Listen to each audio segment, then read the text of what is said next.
മനുഷ്യ സ്വഭാവങ്ങളെ കുറിച്ചാണ് നമ്മൾ പറഞ്ഞുകൊണ്ടിരിക്കുന്നത്. മനുഷ്യന്റെ ഏറ്റവും പ്രധാനപ്പെട്ട സ്വഭാവമായ ആഗ്രഹങ്ങളെയും മോഹങ്ങളെയും കുറിച്ചാണ് ഇപ്പോൾ വിവരിക്കുന്നത്. മനുഷ്യൻ അവന്റെ അമിത ആഗ്രഹങ്ങളെ അല്ലെങ്കിൽ മോഹങ്ങളെ അവ പൂർത്തീകരിക്കാതെ വരുമ്പോൾ ഉണ്ടാകുന്ന ക്രോധങ്ങളെ എപ്പോഴും സ്വയം അറിഞ്ഞ് നിയന്ത്രിക്കേണ്ടിയിരിക്കുന്നു. അങ്ങനെ മോഹങ്ങളെ സ്വയം നിയന്ത്രിച്ചില്ല എങ്കിൽ നമ്മുടെ ജീവിതത്തിൽ ഒരിക്കലും നമുക്ക് ശാന്തിയും സമാധാനവും നേടിയെടുക്കാൻ കഴിയാതെ വരും. മോഹങ്ങളിൽ നിന്നും രക്ഷ നേടണമെങ്കിൽ നമ്മൾ നമ്മുടെ മനസ്സിനെ കുറിച്ച് അറിയുക. നമ്മളെന്ന് പറയുന്നത് നമ്മുടെ ശരീരം, ആ ശരീരത്തിൽ നിലനിൽക്കുന്ന ഇന്ദ്രിയങ്ങൾ, ആ ഇന്ദ്രിയങ്ങളെ കേന്ദ്രീകരിക്കുന്ന നമ്മുടെ മനസ്സ്, മനസ്സിനപ്പുറത്ത് ബോധം അഥവാ ബുദ്ധി, ആ ബോധത്തിനുള്ളിൽ ആത്മാവ്. ഇതിൽ നമ്മൾ വെറും ശരീരമാണെന്ന് മാത്രം അറിയുന്നു എന്നുള്ളതുകൊണ്ട് നമുക്ക് ഈ മോഹങ്ങൾ എവിടെ നിന്ന് വരുന്നു എന്നോ നമുക്ക് എന്തുകൊണ്ട് ഇത്ര ആഗ്രഹങ്ങൾ ഉണ്ടാകുന്നു എന്നോ നമ്മൾ ഒരിക്കലും ചിന്തിക്കുന്നില്ല. നമ്മുടെ ആഗ്രഹങ്ങൾ സ്വാഭാവികമാണെന്നും അവ നമ്മുടെ ഭാഗങ്ങളാണെന്നും നമ്മൾ ഉറച്ചു വിശ്വസിക്കുന്നു. നമ്മളിൽ നിന്നും വേറിട്ട മോഹങ്ങളെ അറിയുക. മോഹങ്ങളിൽ നിന്നും നമുക്ക് രക്ഷ നേടണമെങ്കിൽ നമ്മൾ നമ്മുടെ മനസ്സിനെ കുറിച്ച് പഠിക്കേണ്ടിയിരിക്കുന്നു.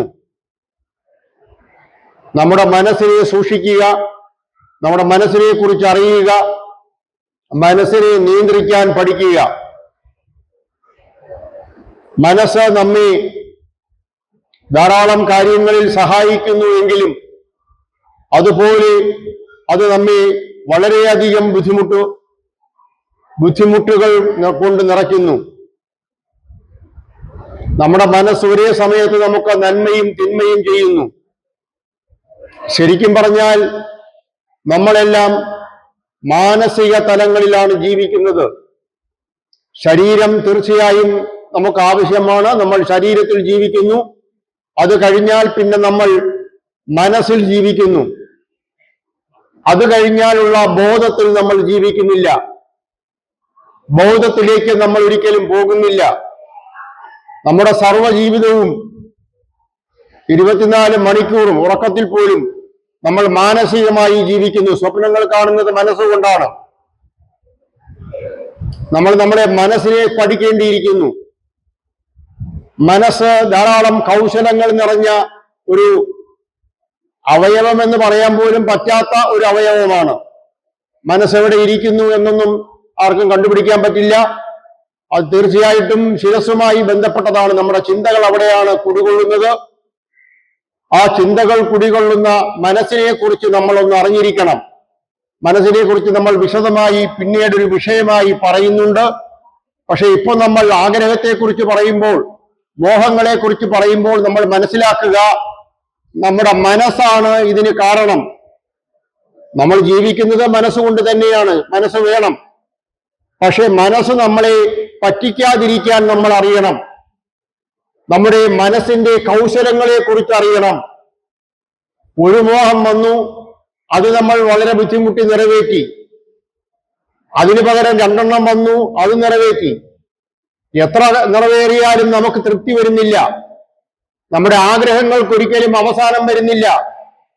നമ്മുടെ ചുറ്റുപാടുകളിലുമുള്ള ആൾക്കാരെ കണ്ടിട്ട് അതുപോലെയെല്ലാം നമ്മൾ ആഗ്രഹിക്കുന്നു.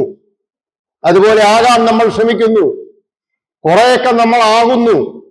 എന്നിട്ടും നമുക്ക് സ്വസ്ഥതയില്ല. ഇതെന്തുകൊണ്ട് എന്ന് നമ്മൾ മനസ്സിലാക്കണം. അപ്പോഴാണ് നമ്മളുടെ മനസ്സാണ് നമ്മെ അമിത മോഹങ്ങളിൽ എപ്പോഴും കൊടുക്കുന്നത് എന്ന് നമ്മൾ അറിയുന്നത്. അങ്ങനെ നമ്മൾ നമ്മുടെ മനസ്സിനെ അറിയുക. മനസ്സിൽ നിന്നുണ്ടാകുന്ന അതിമോഹങ്ങളെ കുറിച്ച് തിരിച്ചറിയുക.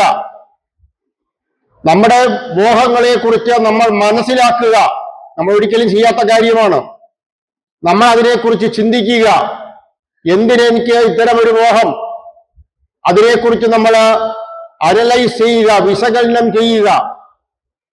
എനിക്ക് ഈ കാലത്ത് അല്ലെങ്കിൽ ഈ പ്രായത്തിൽ അല്ലെങ്കിൽ ഇപ്പോൾ എന്റെ ചുറ്റുപാടിൽ ഇങ്ങനെ ഒരു മോഹം ആവശ്യമുണ്ടോ?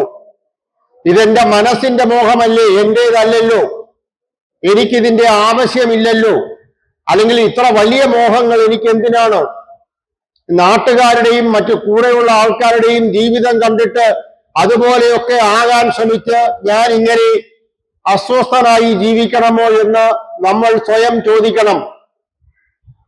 നമ്മുടെ മനസ്സാണെങ്കിൽ നമ്മളോട് ചോദ്യങ്ങളൊന്നും ചോദിക്കാൻ അനുവദിക്കുന്നതല്ല. നമുക്കൊരു വലിയ പ്രശ്നമുള്ളത് നമ്മൾ വേറെ നമ്മുടെ മനസ്സ് വേറെ എന്ന് നമുക്ക് ഒരിക്കലും ചിന്തിക്കാൻ പറ്റില്ല. ഇങ്ങനെ വല്ലതും കേൾക്കുമ്പോഴാണ് നമ്മൾ ആദ്യമായിട്ട് അങ്ങനെ അറിയുന്നത് പോലും.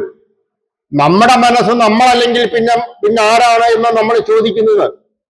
നമ്മുടെ മനസ്സെന്ന് പറയുന്നത് ഞാനാണ്. എന്റെ മനസ്സിലെ ചിന്തകൾ ഞാനാണ്. എന്റെ മനസ്സ് വേറെ ഞാൻ വേറെ എന്ന് എങ്ങനെ പറയും? അതെങ്ങനെ ശരിയാവും? എന്റെ മനസ്സിന്മേൽ എനിക്ക് 100% നിയന്ത്രണമുണ്ടല്ലോ. ഞാൻ പറഞ്ഞാൽ എന്റെ മനസ്സ് കേൾക്കുമല്ലോ. ഞാൻ തന്നെ അല്ലേ എന്റെ മനസ്സ്. പിന്നെ എങ്ങനെയാണ് ഈ മനസ്സിനെ വേറിട്ട് കാണുന്നത്? മനസ്സ് എന്തുകൊണ്ട് കൗശലം കാണിക്കുന്നു എന്ന് എനിക്കെങ്ങനെ പറയാൻ കഴിയും? എന്റെ മനസ്സ് ഞാൻ തന്നെയാണ് എന്ന് നമ്മൾ ചിന്തിച്ചാൽ ജീവിതകാലം മുഴുവൻ നമ്മൾ ദുഃഖിക്കേണ്ടി വരും. നമ്മൾ നമ്മുടെ മനസ്സിനെ എന്ന് പറയുമ്പോൾ നമ്മുടെ ചിന്തകളിലൂടെയാണ് നമ്മൾ മനസ്സിനെ അറിയുന്നത്. പകലൊരു നിമിഷം പോലും നമ്മുടെ മനസ്സ് നമുക്ക് സ്വസ്ഥത തരുന്നില്ല. ചിന്തകൾ നിറയ്ക്കുന്നു. നല്ല ചിന്തകൾ, വളരെ നല്ല കാര്യങ്ങൾ. പക്ഷെ അതുപോലെ തന്നെ ഒരിക്കലും പ്രതീക്ഷിക്കാത്ത, നമ്മൾ ഒരിക്കലും നനയ്ക്കാത്ത, അപ്രതീക്ഷിതമായ വെറും മോശപ്പെട്ട കാര്യങ്ങൾ വരെ ചിന്തിപ്പിക്കുന്നു നമ്മുടെ മനസ്സ്. ഒരു കാര്യവുമില്ലാതെ പോയി മരിക്കാൻ വരെ പറയുന്നു നമ്മുടെ മനസ്സ്. എന്തിനിങ്ങനെ ജീവിക്കുന്നു എന്ന് നമ്മളോട് ചോദിക്കുന്നു നമ്മുടെ മനസ്സ്. ഒരു കാര്യവും വേണ്ട, ചുമ്മാ ഇരുന്ന് നമ്മളെ ഓരോ പ്രശ്നങ്ങൾ ഉണ്ടാക്കി ഇടുന്നു മനസ്സ്. നമ്മുടെ മനസ്സിന്മേൽ വാസ്തവത്തിൽ നമുക്ക് നിയന്ത്രണമില്ല എന്നുള്ള കാര്യം പോലും നമുക്കറിയില്ല. പിന്നെ എങ്ങനെയാണ് നമ്മൾ നമ്മുടെ മനസ്സിനെ നിയന്ത്രിക്കുക? നമ്മൾ നമ്മുടെ മനസ്സിനെ കുറിച്ച് എപ്പോഴും അറിയണം. മനസ്സിനെ കുറിച്ച് നമ്മൾ വളരെ വിശദമായി പറയും. ആ മനസ്സ് കാണിക്കുന്ന കൗശലങ്ങളിൽ ഒരു പ്രധാന കൗശലമാണ് നമ്മുടെ മോഹങ്ങൾ. ഒരിക്കലും അവസാനിക്കാത്ത, എത്ര വയസ്സായാലും എത്ര മോഹങ്ങൾ നമ്മൾ നിറവേറ്റിയാലും മോഹങ്ങൾക്കൊരിക്കലും അവസാനമില്ല. അതുകൊണ്ട് തന്നെ നമുക്ക് തൃപ്തിയില്ല, നമുക്ക് സംതൃപ്തിയില്ല, നമുക്ക് സമാധാനമില്ല. ഈശ്വരനോടോ നമ്മുടെ കൂടെ ഉള്ളവരോടോ ഒരു നന്ദി വാക്ക് പറയാൻ നമുക്ക് പറ്റില്ല. കാരണം നമ്മുടെ ഒരാഗ്രഹങ്ങളും നിറവേറ്റിയിട്ടില്ല. പിന്നെന്ത് ചെയ്യാനാ? നമ്മുടെ ഇഷ്ടം പോലെ ആഗ്രഹങ്ങൾ ബാക്കി കിടക്കുന്നു. അത് നമ്മൾ നമ്മുടെ മനസ്സിനെ നിയന്ത്രിക്കാത്തത് കൊണ്ടാണെന്നറിയണം. നമുക്ക് നമ്മുടെ മനസ്സിനെ ഇല്ലാതാക്കാൻ കഴിയില്ല. നമുക്ക് നമ്മുടെ ശരീരത്തിനെ ഇല്ലാതാക്കാൻ കഴിയില്ല. എങ്കിൽ പിന്നെ നമുക്ക് ജീവിക്കാൻ പറ്റില്ല. നമ്മുടെ മനസ്സിനെ നമുക്ക് നശിപ്പിക്കാനൊന്നും കഴിയില്ല. നമ്മുടെ മനസ്സിനെ അറിയാൻ കഴിയും. മനസ്സിനെ നശിപ്പിക്കാൻ പറ്റാത്ത നമുക്ക് മനസ്സിന്റെ മോഹങ്ങളെ നശിപ്പിക്കാനും പറ്റില്ല. മനസ്സിന്റെ ചിന്തകളെയും നശിപ്പിക്കാനൊന്നും പറ്റില്ല. നമ്മുടെ നിയന്ത്രണത്തിലല്ല അതൊന്നും.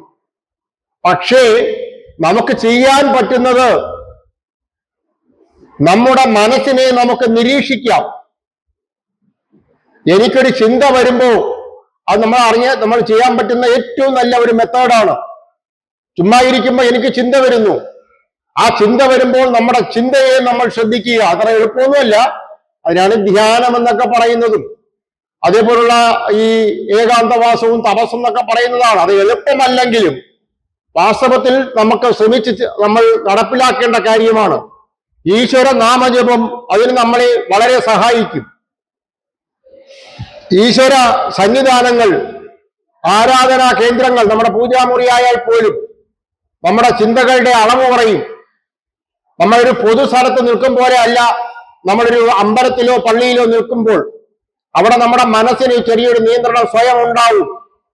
നമ്മുടെ മാളുകളിലും സിനിമാ തിയേറ്ററുകളിലും എക്സിബിഷൻ ഗ്രൗണ്ടുകളിലും മേളകളിലും ഒക്കെ പറന്ന് നടക്കുമ്പോൾ അറിയണം, നമ്മുടെ മനസ്സ് ഒരിക്കലും നമ്മളിൽ അടങ്ങില്ല. നമ്മൾ എന്തുമാത്രം ജനക്കൂട്ടത്തിൽ ഇടപെടുന്നു, എന്തുമാത്രം നമ്മൾ ആവശ്യമില്ലാത്ത ആഘോഷങ്ങളിൽ അമിതമായി പങ്കെടുക്കുന്നുവോ, അമിതമായി ചുറ്റിക്കറങ്ങുന്നുവോ, അത്രയും നമ്മുടെ മനസ്സ് നമ്മളിൽ നിന്നും കൺട്രോൾ വിട്ട് പുറത്തോട്ട് പായും. നേരെ തിരിച്ച് നാമജപം, ഏകാന്ത ധ്യാനം, ഏകാഗ്രത, ഒറ്റയ്ക്ക് കുറച്ചു നേരം കണ്ണടച്ചിരിക്കുന്നത്, അതൊക്കെ നമ്മുടെ മനസ്സിന് ചെറിയ ചെറിയ നിയന്ത്രണങ്ങൾ ഏർപ്പെടുത്തുന്നതിന് തുല്യമാണ്. നമ്മുടെ മനസ്സിനെ നമുക്ക് നശിപ്പിച്ചിട്ട് ജീവിക്കാൻ പറ്റില്ല. മനസ്സിനെ നശിപ്പിക്കാനായിട്ട് ആൾക്കാർ കണ്ടെത്തുന്ന മാർഗമാണ് ലഹരി.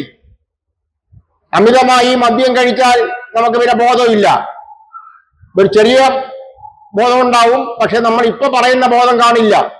അതുകൊണ്ടാണ് ആൾക്കാർ മദ്യപാനം തുടങ്ങുന്നവർ പിന്നെ നിർത്താൻ പറ്റാതെ അതിന് പിന്നാലെ പോകുന്നത്. കാരണം ഒരു താൽക്കാലികമായ ഒരു ലഹരി ഉണ്ടാവും, മനസ്സ് നമ്മളിൽ നിന്നും മാറി നിൽക്കും. അത് ഏതുതരം ലഹരിയായാലും മാറി നിൽക്കും. അതുകൊണ്ടാണ് നമ്മൾ ലഹരി പിടിക്കുന്ന കാര്യങ്ങളുടെ പിന്നാലെ പോകുന്നത്, ത്രില്ലുള്ള കാര്യങ്ങളുടെ പിന്നാലെ പോകുന്നതും അതുകൊണ്ടാണ്. വലിയ വലിയ മലകൾ കയറാൻ പോകുന്നത്, എവറസ്റ്റ് കൂടി കയറാൻ പോകുന്നത്, വളരെ ത്രില്ലുള്ള കാര്യങ്ങൾ, പാരച്ചൂട്ട് ജമ്പിങ് ഒക്കെ ത്രില്ലിങ്ങാ. അങ്ങനെ ത്രില്ല് ഉള്ള കാര്യങ്ങൾ, മരണത്തിന് പറ്റിയ കാര്യങ്ങളാണെങ്കിൽ പോലും നമ്മൾ അതിൽ പങ്കെടുക്കാൻ പോകുന്നത്, ഈവൻ ഊഞ്ഞാലാട്ടം വരെ ഒരു ത്രില്ലാണ്. ആ സമയത്ത് നമ്മൾ കൂടുതൽ സ്പീഡിൽ ആടിയാൽ നമ്മുടെ മനസ്സ് രഹിതമാവും, ചിന്താരഹിതമാവും. അങ്ങനെ ധാരാളം മെത്തേഡിലൂടെ നമുക്ക് താൽക്കാലികമായി മനസ്സിനെ ഇതുപോലെ സ്റ്റോപ്പ് ചെയ്യിപ്പിക്കാം. പക്ഷെ അതെല്ലാം തികച്ചും താൽക്കാലികമാണ്. പ്രത്യേകിച്ച് ലഹരി വലിയ അപകടം പിടിച്ച കാര്യമാണ്. ഇവർക്ക് മനസ്സിനെ സ്റ്റോപ്പ് ചെയ്ത് നമ്മൾ തന്നെ ഇല്ലാതാകുന്നതാണ് ലഹരി. അത് വളരെ പെട്ടെന്ന് തന്നെ. ഈ ഭൂമിയിൽ നമ്മൾ ചോദിച്ചു വാങ്ങി കൊണ്ടുവന്ന ജന്മം നമ്മൾ വെറുതെ പാഴാക്കിയിട്ട് തിരിച്ചു പോകുന്നു. അങ്ങനെയാണ് ലഹരി. മാനസികമാണ് ലഹരിയുടെ ഘടകവും. നമുക്ക് ബോധമില്ലെങ്കിൽ നമുക്ക് ലഹരി ഉപയോഗിച്ചിട്ട് കാര്യമില്ല. ബോധമുള്ള സമയത്താണ് നമ്മൾ ലഹരി ഉപയോഗിച്ച് അബോധാവസ്ഥയിലോട്ട് പോകുന്നത്. അത് മനസ്സിനെ ഒന്ന് ഇല്ലാതാക്കാൻ നമ്മൾ ശ്രമിക്കുന്നതാണ്, ചിന്തകളെ കുറയ്ക്കാൻ ശ്രമിക്കുന്നതാണ്. ചിന്തകൾ കുറയുമ്പോൾ നമുക്ക് സമാധാനം കിട്ടുമെന്നുള്ളത് കൊണ്ടാണ് നമ്മൾ ലഹരി ഉപയോഗിക്കുന്നത്. പക്ഷെ അങ്ങനെയൊന്നും ഒരിക്കലും മനസ്സിനെയും ചിന്തയെയും ഇല്ലാതാക്കുന്നത് ശരിയല്ല. പകരം നമ്മൾ ചെയ്യേണ്ടത് നമ്മളുടെ മനസ്സിന്റെ ചിന്തകൾ ഉണരുമ്പോൾ നമ്മൾ അതിനെ ശ്രദ്ധിക്കുക, മനസ്സിനെ അറിയുക.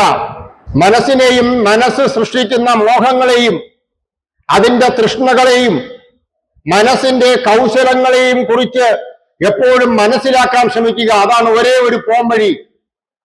ആഗ്രഹങ്ങളിൽ നിന്നും, അമിതമായ മോഹങ്ങളിൽ നിന്നും, തൃഷ്ണകളിൽ നിന്നും, അസംതൃപ്തിയിൽ നിന്നും, അസ്വസ്ഥതകളിൽ നിന്നും നമുക്ക് രക്ഷപ്പെടാൻ, ക്രമേണ രക്ഷപ്പെടാനുള്ള ഒരേ ഒരു പോംവഴി, ഒരേ ഒരു മാർഗം, നമ്മൾ നമ്മുടെ മനസ്സിനെ നിരീക്ഷിക്കുക, മനസ്സിലെ ചിന്തകളെ നിരീക്ഷിക്കുക. തെറ്റായ ചിന്തയാണെങ്കിൽ മനസ്സിനോട് പറയുക ഇത് ശരിയല്ല എന്ന്. നമുക്കങ്ങനെ പറയാം, നമ്മൾ പറയാറുണ്ടല്ലോ, നമ്മൾ സ്വയം സംസാരിക്കുമല്ലോ.